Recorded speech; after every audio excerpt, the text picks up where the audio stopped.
তার মানে গেরিনার এই গোপন ঘর থেকেই আমাদের ম্যাপের ভিতরে 500 করে কয়েন পাঠানো হয়। এই গোপন জায়গার কথা কেন আগে আমরা জানতাম না?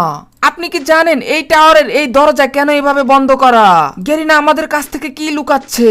আমরা যখন এই দরজাটির কাছে আসি তারপরে দেখি এই দরজাটি এইভাবে লক করা এবং একেবারেই সিল করা, আর এখানে আজ পর্যন্ত কেউ ঢুকতে পারেনি। তবে কেন গেরিনা আমাদের কাছ থেকে এটা বন্ধ করে রাখলো? কেন আমাদের ঢুকতে দেবে না?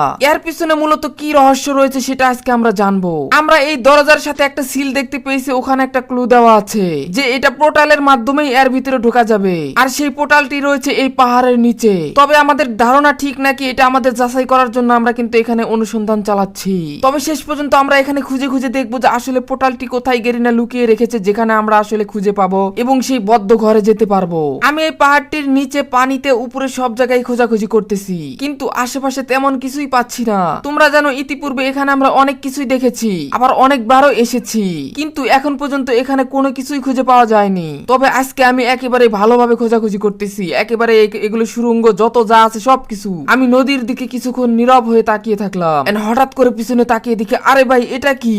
এখানে একটা কি যেন ঝিলমিল করতেছে। আমি তাড়াতাড়ি করে এখানে দাঁড়িয়ে পড়ি এবং তাড়াতাড়ি করে এখান থেকে জাম করে এটার ভিতরে যাই।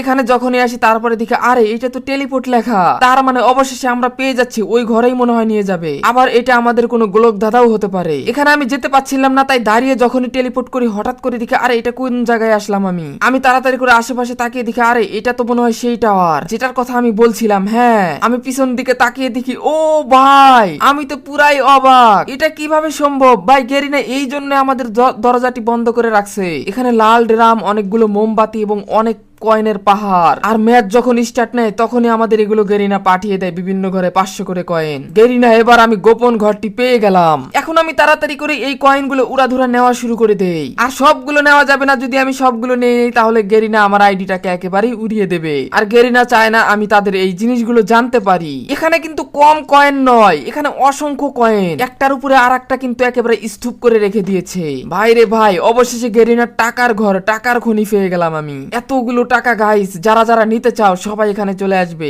আগেই কেউ যাবে না, বিস্তারিত জেনে যাও। এখানে কিন্তু আরেকটা টেলিপোর্ট আমি দেখতে পাই। কি ব্যাপার ভাই, এখানে টেলিপোর্ট আসলো কেমনে? এখানে কি আরেকটা রাস্তা আছে যাওয়ার? তবে কি সেই রাস্তা দিয়ে আমি বের হতে পারবো বা আবারও আসতে পারবো? একটা ঘরে কত রাস্তা। আমি সবগুলো কয়েন খেয়ে বড় পাহাড় কয়েনগুলো রেখে দিলাম, যদি আবার গেরিনা আমাকে সবকিছু মানে আইডি উড়িয়ে দেয়, এই কারণে এগুলো খেলাম না। এখানে কিন্তু আমি তাড়াতাড়ি করে কয়েকটা স্ক্রিনশট নিয়ে নেই। এখানে লাল ড্রাম ছিল, এটাকে আসলে ফুটানো যায় কিনা আমি দেখলাম। হ্যাঁ, ফুটানো যাচ্ছে। এরপরে আমি এখান থেকে বাইরে যাওয়ার জন্য তাড়াতাড়ি করে পোর্টালটা ধরি। আর আমি যখনই পোর্টালটা ধরি সাথে সাথে দেখি আমাকে পিকে নিয়ে এসেছে এবং পিকের ঘরে। কিন্তু ওই জায়গা দিয়ে আসলে ওখানে যাওয়া সম্ভব না, কারণ এটা পিকের একেবারে ঘরের ভিতরে, উপরে ছাদের ভিতরে রাখা হয়েছে। আমি নিচে এসে দেখি ভেন্ডিং, এখানে আমরা আসলে রিভাইভও দিতে পারবো।